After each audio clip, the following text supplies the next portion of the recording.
మహాశివరాత్రి సందర్భంగా పెద్ద ఎత్తులంతా కూడా శివుణ్ణి దర్శించుకోవడం జరుగుతుంది. వేములవాడ రాజన్న క్షేత్రం అంతా కూడా భక్తులతో కిడకిడలాడుతుంది. శివనామస్మరణతో మారుమవుతుంది.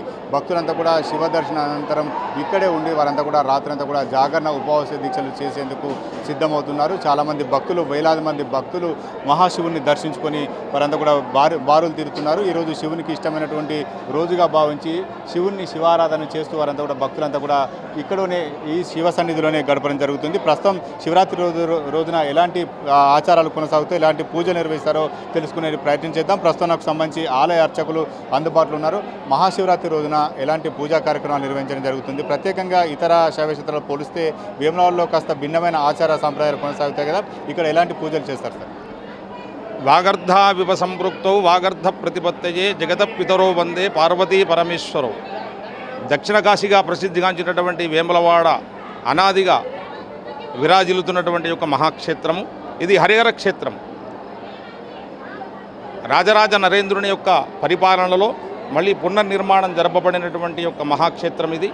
నవనాథ సిద్ధుల చేత ప్రతిష్ఠింపబడినటువంటి మహాక్షేత్రం ఇది. శ్రీచక్రములో మిశ్రితమైనటువంటి యొక్క రాజరాజేశ్వరుడు, శ్రీచక్రములో మిశ్రితమైనటువంటి యొక్క రాజరాజేశ్వరుడు, ఆ త్రిపుర సుందరి రాజరాజేశ్వరి ఏకపీఠం మీద లక్ష్మీ గణపతితో ఈరోజు మహాశివరాత్రి పర్వకాలం అంటే లింగం ఉద్భవించినటువంటి సమయం, సృష్టి ఆరంభమైన రోజు కనుక భగవంతునిలో ప్రతి భక్తుడు కూడా సోహం భావేన పూజ చేయదు, శివోహం అనే శబ్దాన్ని ఉచ్చరిస్తూ జాగరణ చేస్తూ ఈ రోజంతా కూడా దీపారాధన చేస్తూ గడుపుతుంటారో వారందరికీ కూడా మోక్షదాయకమైనటువంటి మహాపర్వకాలం. అందుచేత మహాశివరాత్రి అని పేరు వచ్చు. ప్రతి మాసంలో ఒక శివరాత్రి వస్తుంది. 12 మాసాలు కలిపితే ఒక మహాశివరాత్రి. కనుక ఈ శివరాత్రి నాడు ఎవరైతే భగవంతుని ఆరాధిస్తారో, శిథిలావస్థలో ఉన్న శివాలయాలు దర్శిస్తారో వారందరికీ కూడా మోక్షదాయకం. ఒక బిల్వాన్ని సమర్పించిన మోక్షదాయకం. అదేవిధంగా ఈ వేములవాడ మహాక్షేత్రంలో మహాశివరాత్రి రోజు నాడు స్వామివారికి ప్రాతకాల పూజ అనంతరం భక్తుల దర్శనం కొనసాగుతుంది. తదనంతరం సాయంకాలం ప్రదోషకాలంలో మహాలింగార్చన కార్యక్రమాన్ని నిర్వహించడం జరుగుతుంది. తదనంతరం రాత్రి లింగోద్భవ సమయంలో 121 రుద్రాలతోని స్వామివారికి పంచామృత అభిషేకాలు, మహాన్యాసపూర్వక రుద్రాభిషేకాలు ఇవన్నీ కూడా జరపడం జరుగుతుంది. సార్, మహాలింగార్చన కార్యక్రమం నిర్వహించారు, దాని యొక్క ప్రత్యేకత ఏంటి సార్?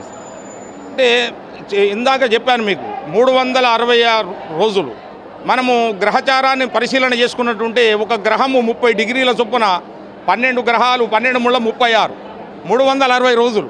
అంటే ప్రతిరోజు శివార్చన చేసిన ఫలితాన్ని మనం పొందగలిగితే ఏ గ్రహాలు కానీ ఏవి కానీ మనను బాధ పెట్టకుండా, ఈతి బాధలు లేకుండా, కర్మఫలాన్ని భగవంతుడు కూడా తప్పించడు. కానీ కొద్దిగా ఎగ్జంప్షన్ ఇస్తాడు. తను నన్ను భక్తితో పూజిస్తున్నాడు కనుక కొద్దిగా పక్క నుంచి వెళ్ళమని చెప్తాడు. కనుక ఆ పక్క నుంచి వెళ్ళేటువంటిదే మనకు అదృష్టం. ఆ భగవంతుని అనుగ్రహం కలుగుతుందనేటువంటి భావనతోని శివుణ్ణి ఆరాధించాలి. అన్ని దేవాలయాల అర్చనలు వేరు, శివార్చన వేరు. శివుణ్ణి తానుగా భావించుకొని శివార్చన చేయాలి. అంటే చాలా శైవ క్షేత్రాల్లో కొంత ఈరోజు శివ కళ్యాణం జరుగుతుంది. వేములవాడలో మాత్రం లింగార్చన కావచ్చు, మహాన్యాసపూర్వక రుద్రాభిషేకాలు ఇటువంటి కార్యక్రమాలు నిర్వహించడం. ఎందుకు ఇటువంటి కార్యక్రమం ఇక్కడ నిర్వహిస్తారు? ఎందుకు ఈరోజు శివ కళ్యాణం ఇక్కడ నిర్వహించారు సార్? శివ కళ్యాణం అనేటువంటిది మనకు శివలింగ పురాణం ప్రకారంగా లింగం ఉద్భవించిన రోజు, అంటే చంటి పిల్లవాడు బయటకు వచ్చినాడు, అంటే సృష్టి ఆరంభమైన రోజు భగవత్ ఆరాధన చేయాలి. మనకు శివపురాణ ఆధారంగా మన్మధుడు శివుణ్ణి తపస్సును భగ్నం చేసిన తర్వాత కామదహనం జరుగుతుంది. కాముడిని దహనం చేస్తారు. కాముడు అంటే మన్మధుని దహనం చేసిన తర్వాతనే శివుడు వివాహం చేసుకుంటాడు పార్వతిని. అదే ప్రకారంగా మా దగ్గర ఉన్నటువంటి స్మార్త వైదిక ఆగమ పద్ధతి ప్రకారంగా శివ కళ్యాణోత్సవం పాల్గొన బహుళం నుంచి మనం ప్రారంభం చేస్తాం. అంటే ఈరోజు ఏ విధంగా శివుణ్ణి ఆరాధించాలి? చాలామంది కూడా ఉపవాస దీక్షలు, జాగరణ కార్యక్రమాలు నిర్వహించడం జరుగుతుందిగా, ఎటువంటి నియమ నిష్టలతో ఇటువంటి కార్యక్రమాలు నిర్వహించాల్సి ఉంటుంది? ఉపవాసం అంటే పేగులు ఎండబెట్టమని ఏ శాస్త్రంలో లేదు. కడుపు ఉపవాసం అంటే అంటే దగ్గరగా, వాసం అంటే సేవించడం, భగవంతుని ఆరాధించాలి.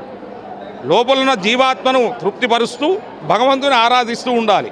అట్లాని కఠినమైన పదార్థాలు తీసుకోవద్దు. అంటే మన జీర్ణశక్తి భరించలేని పదార్థాలు ఏవి తీసుకోకుండా సాధ్యమైనంత వరకు పాలు, పండ్లు ఇత్యాదులు అవన్నీ తీసుకొని భగవంతుని ఆరాధించాలి. అట్లా ఆరాధించడం వలన మనలో ఉన్నటువంటి యొక్క జఠరాగ్ని జాగృతి అష్టాచక్రానవద్వారా దేవానాంపూర యోధ్య తస్యాగం హిరణ్మయ కోశ వేదమంత్రం చెప్తున్నది.